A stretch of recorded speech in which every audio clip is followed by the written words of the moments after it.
Bien, je vais vous montrer les vérifications sur les véhicules, les vérifications extérieures pour une Toyota Corolla. Donc celle-là. Je montre le modèle. Donc voilà. Alors, pour les questions de vérification extérieure, je vais essayer de faire vite et vous montrer l'intégralité des questions et des réponses. Première question, on va commencer par l'arrière. On peut vous demander ce qu'il y a dans le coffre. Alors pour ça, vous ouvrez le coffre, évidemment, et vous dites toujours la vérité de ce que vous voyez. Là par exemple, si vous ouvrez, vous dites il y a une trousse à pharmacie, il y a une trousse de premier secours, je veux dire. Bon, il y a le panneau de toit qui sera pas là, hein. Le jour de l'examen, il est sur le toit. Il y a une mallette, on s'en fout, mais vous dites il y a une mallette. Il y a un paquet de gaufres, voilà, et puis il y a un sac, et puis... Et le seul truc qu'il y aura le jour de l'examen, hein, d'accord, normalement, hein, c'est le triangle de présignalisation. Triangle qui est obligatoire dans une voiture, dans un coffre. Parce que si on vous demande ce qu'il y a d'obligatoire dans un coffre, il y a deux choses d'obligatoire.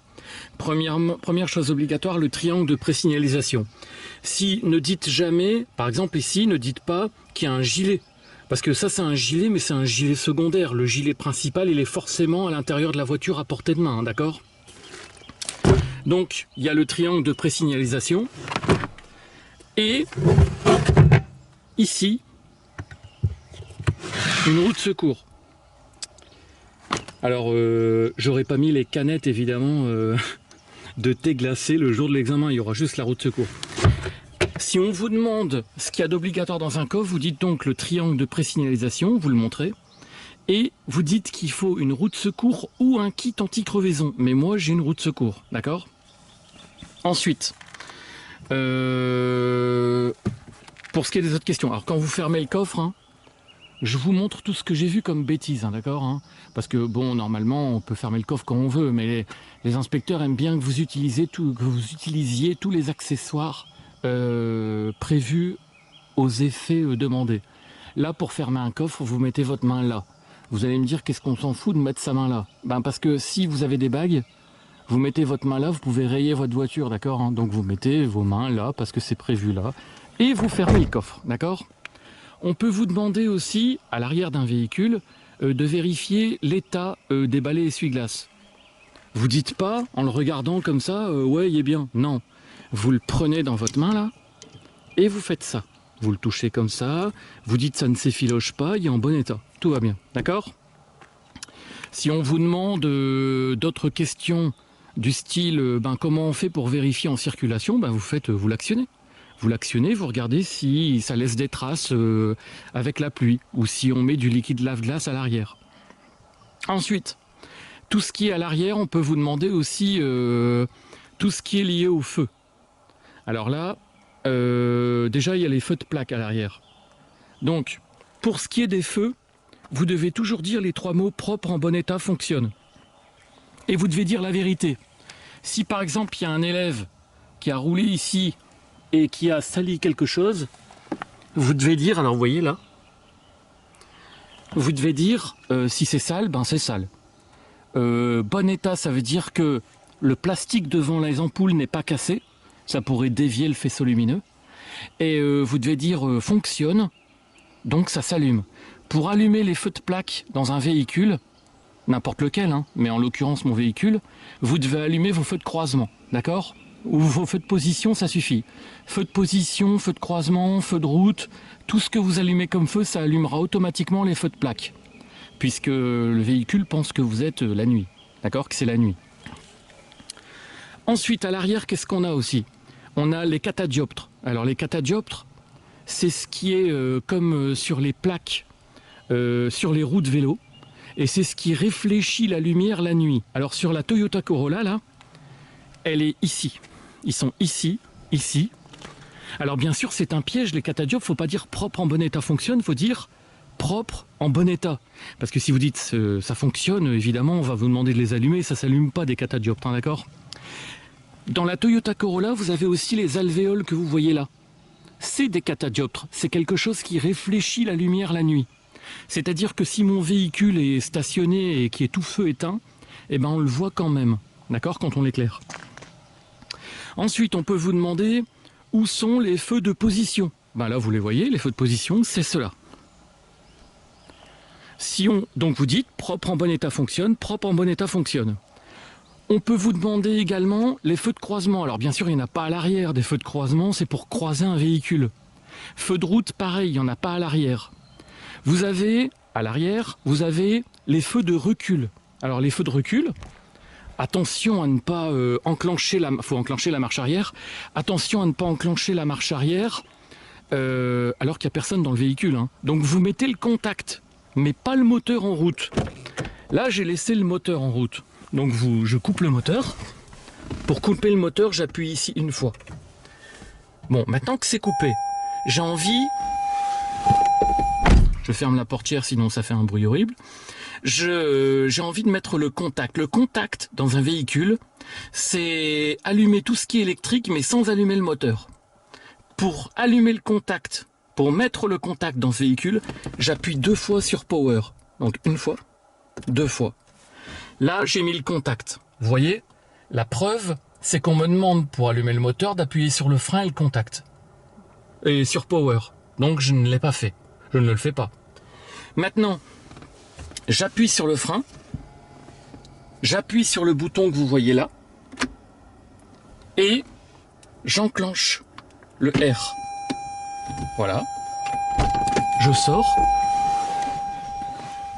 Alors la voiture fait un bruit horrible hein, parce que elle pense que vous avez enclenché une vitesse alors que vous n'avez pas mis le moteur.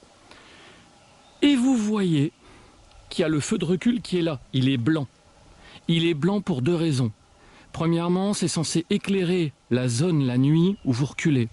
Et c'est pour montrer aux autres personnes que vous êtes en marche arrière. Si j'arrive avec une voiture et puis que je vois ça, je me méfie tout de suite. Hein. Je vois qu'il y a quelqu'un qui est en marche arrière, donc je me méfie, d'accord hein. Ensuite, alors vous voyez que dans certains véhicules, il y a un feu blanc, il y en a 2, ou bien il est au milieu, ou n'importe où. Là, il est à droite. De l'autre côté, vous aurez le feu anti-brouillard arrière. Le feu anti-brouillard arrière, soit il y en a 2, des 2 côtés, soit un de chaque, ou il y en a un au milieu ou à gauche. Là, il est à gauche. Pourquoi on ne le met jamais à droite?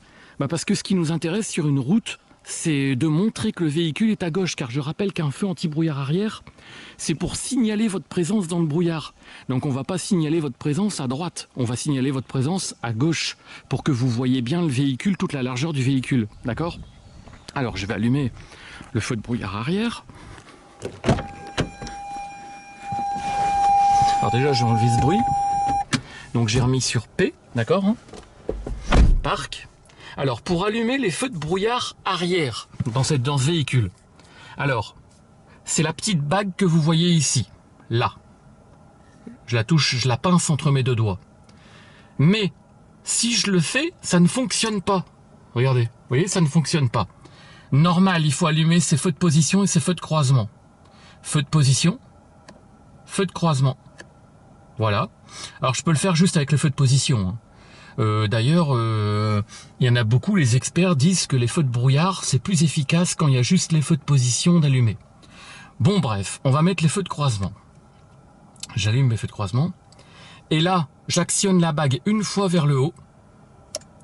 Ça a allumé, regardez bien, le petit voyant vert là-bas, que vous voyez, qui s'allume et qui clignote, que je fais clignoter. Donc j'allume, c'est les feux de brouillard avant. Et je l'actionne une seconde fois. Alors la bague revient où elle était quand j'actionne les feux de brouillard arrière. Regardez, je fais ce mouvement vers l'avant, il revient. Ça a fait tchic, tchic, comme ça. C'est normal. Et le feu de brouillard arrière, c'est un voyant de couleur orange. Parce que c'est quelque chose d'important, faut pas l'oublier, ça peut éblouir les gens. Donc, je vais aller voir. Et mon feu de brouillard arrière, c'est le feu qui est particulièrement rouge là, côté gauche du véhicule donc. Vous dites donc les 3 mots habituels, il est propre. Bon là il est propre, hein. En bon état, le plastique devant le feu n'est pas cassé. Et il fonctionne, c'est-à-dire ça s'allume. Et il casse bien les yeux, vous voyez. Donc c'est pour ça que le voyant est orange, il ne faut jamais l'oublier de l'éteindre. Ensuite vous avez les feux stop. Alors les feux stop, il y a un problème avec le feu stop. C'est un piège, hein. Enfin, c'est la seule fois où vous pouvez parler à votre moniteur en examen parce que vous n'avez pas le droit de parler au moniteur, à votre enseignant le jour de l'examen.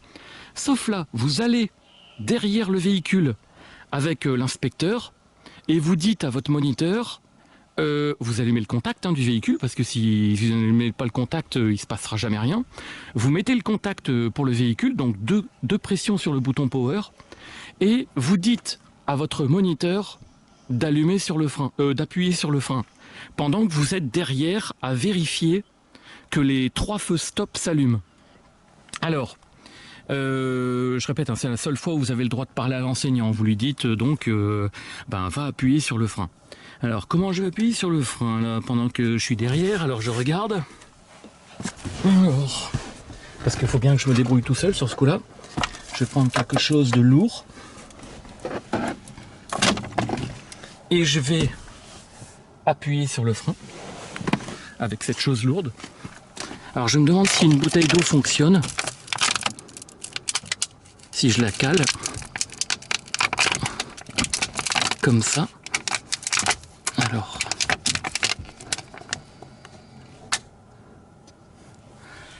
c'est un peu appuyé. Non. Donc je vérifie si j'ai rien d'autre dans le coffre pour faire pression sur la pédale de frein. Alors un truc lourd. Ça c'est pas assez lourd.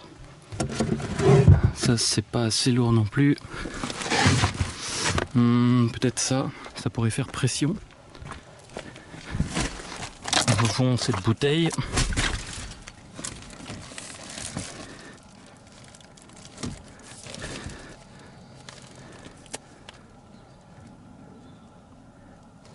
Alors, ça a l'air de fonctionner.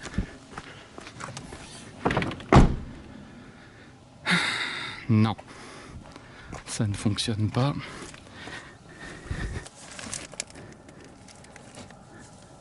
Alors je sais, je vais mettre les deux.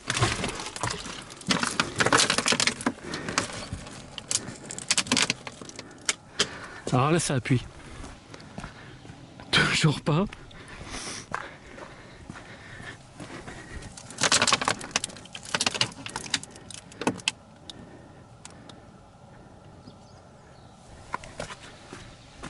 Ah yes, j'ai réussi. Alors vous voyez, les 3 feux stop sont allumés. Alors vous en avez un qui est à gauche, à gauche du feu de brouillard arrière, un qui est ici, à droite, et un qui est en haut. Vous dites pour tous les 3, ils sont propres, en bon état, fonctionnent. Incroyable, j'ai réussi à faire ça. Alors j'enlève tout ce bordel. Je remets mon triangle de présignalisation dans le coffre. Voilà. Ensuite, qu'est-ce qu'on a à l'arrière? Je vais éteindre mes feux de brouillard arrière. Donc, hop. Alors j'ai fait les feux de plaque, les feux de position, feux de brouillard arrière, catadioptre, feu de stop, feu de recul, il n'y en a plus. Ensuite, pour vérifier l'état d'un pneumatique, on peut nous demander 2 choses. Premièrement, l'état d'un flanc. Le flanc du pneu, c'est ce qu'il y a sur le côté. Alors, vous devez l'observer comme ça, et vous dites qu'il n'y a pas de déchirure, pas de boursouflure, pas de hernie. Une déchirure, c'est comme un coup de couteau. Il n'y a pas de coupure. Donc vous dites, il n'y a pas de coupure. Une boursouflure, c'est comme une brûlure. C'est quelqu'un qui aurait roulé près d'un trottoir et qui aurait brûlé le pneu. Donc là, pas de brûlure. Pas de boursouflure, quoi. Et pas de hernie. Une hernie, c'est un élève qui a choqué le pneu, donc qui a tapé sur un trottoir.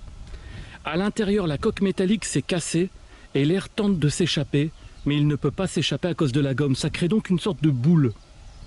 C'est très dangereux parce que votre pneu peut éclater à tout instant. Si vous avez une hernie, vous n'avez plus qu'à rouler à 40 km/h, vous évitez les voies rapides des autoroutes et vous allez au garage directement parce que votre pneu va éclater.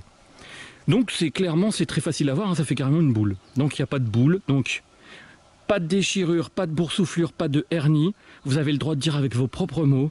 Pas de coupure, pas de brûlure sur le pneu et pas de boule. D'accord?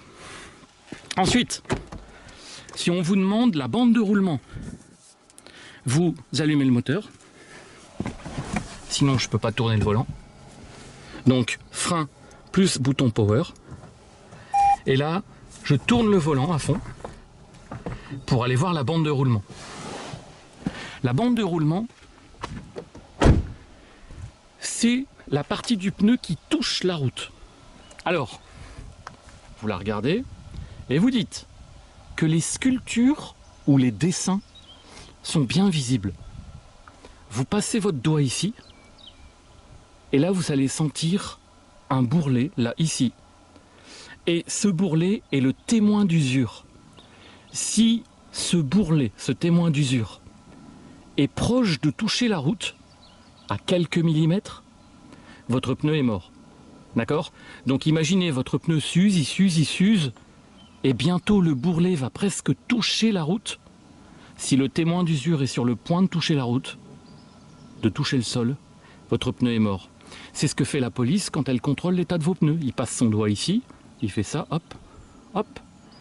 Il sait que le témoin d'usure est là, je sais qu'il reste à peu près ça. Donc il n'est pas du tout mort, mon pneu. Il y a aussi un dessin qui vous montre où est le témoin d'usure, mais personne ne regarde le dessin tellement c'est chiant à voir. C'est soit un petit bonhomme Michelin qui fait coucou, soit un petit triangle, comme une flèche qui montre où c'est, soit c'est écrit TWI. Moi c'est une flèche sur mes pneus. C'est des pneus Yokohama, c'est une flèche. Ensuite à l'avant, qu'est-ce que vous avez? Les feux de croisement, donc c'est tout ce qui est allumé là, d'accord? Notamment les ronds là, qui éclairent bien. Parce que les feux de croisement, c'est fait pour éclairer, d'accord? Vous avez, donc propre en bon état fonctionne, propre en bon état fonctionne. Vous avez les feux de position. Alors les feux de position n'éclairent rien du tout. Ils sont là pour montrer où est votre véhicule, d'accord? Donc là, sur la Toyota Corolla à l'avant, ils sont comme ça. Vous les voyez, vous dites propre en bon état fonctionne, et vous dites propre en bon état fonctionne, et vous montrez tout, les deux bandes blanches. D'ailleurs, les feux de jour, je ne peux pas vous les montrer là parce qu'il fait nuit, et ils ne s'allument que quand il fait jour. Ce sont les feux diurnes, et ben ils sont à peu près au même endroit, et vous pouvez voir, ça fait des lignes comme ça sur... c'est pareil, vous verrez bien. Il suffit de rien mettre du tout, vous ne mettez aucun feu, et vous allez regarder, vous voyez des feux qui s'allument quand même, c'est les feux diurnes.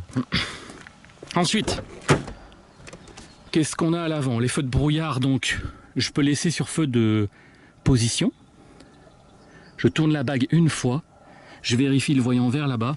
Feu de brouillard avant. Alors, il y en a deux là, un là, un là. Propre, en bon état, fonctionne. Les deux. Voilà, vous les montrez bien. Et vous allez bien regarder à côté, mais normalement ils seront propres le jour de l'examen. Je vous dis de dire la vérité parce que il se peut que quelqu'un roule dans une flaque de boue, c'est sale, vous dites pas propre en bon état fonctionne bêtement, d'accord? Vous dites la vérité, toujours la vérité. Sinon l'inspecteur va croire que vous êtes débile et que vous racontez des trucs appris par cœur.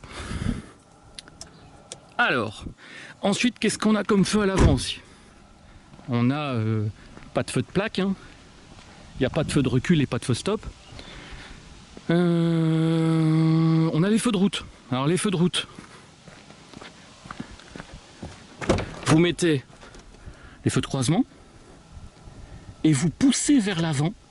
Ça allume le voyant bleu là-bas, c'est-à-dire que mes feux de route sont enclenchés. Si vous tirez vers l'arrière, ça s'enlève automatiquement. C'est pour faire des appels de feu, vous voyez. Je fais deux petits coups comme ça fait un appel de feu. Ce qui donne ça, d'accord? Alors là, mes feux sont bien réglés, ok.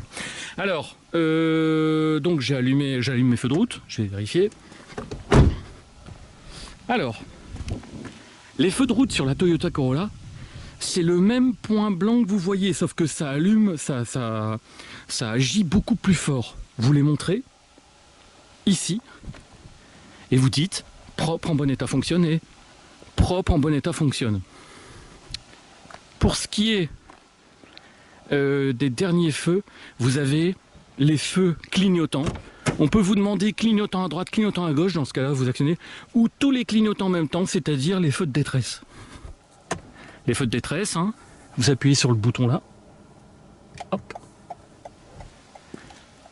Alors pour les filles, hein, si on vous demande clignotant à droite, clignotant à gauche, réfléchissez 2 fois avant d'agir. Hein. Alors là, vous avez les clignotants avant droit, avant gauche, côté droit, côté gauche. D'accord? Bon, pour les filles, je suis en train de montrer le côté droit, mais je dis que c'est le côté gauche parce qu'on s'imagine toujours à l'intérieur du véhicule quand on parle des feux. Hein. Ensuite, vous avez les clignotants à l'arrière. Qu'on vous demande à gauche ou à droite ou tous en même temps, vous devez tous aller les voir et tous, vous devez dire propre en bon état fonctionne. D'accord? Donc vous les voyez là, à l'arrière, sur les côtés et à l'avant. Et eh bien c'est tout. Pour ce qui est de la première partie, je vous ai montré donc tout ce qui est pneus, tout ce qui est feu. Et puis, quand il fera jour, c'est-à-dire demain matin, je vous montrerai les autres questions extérieures. C'est-à-dire ce qu'il y a sous le capot et la trappe à essence, comment on désactive l'airbag côté passager avant et comment on met la sécurité enfant à l'arrière, bien sûr, puisque c'est que à l'arrière. Ne dites jamais ça, hein. Ne dites jamais je vais le faire à l'arrière, parce qu'on va vous dire ah bon on peut le faire à l'avant, des trucs comme ça, réfléchissez avant de parler. Hein. Et puis c'est tout. Donc première partie terminée.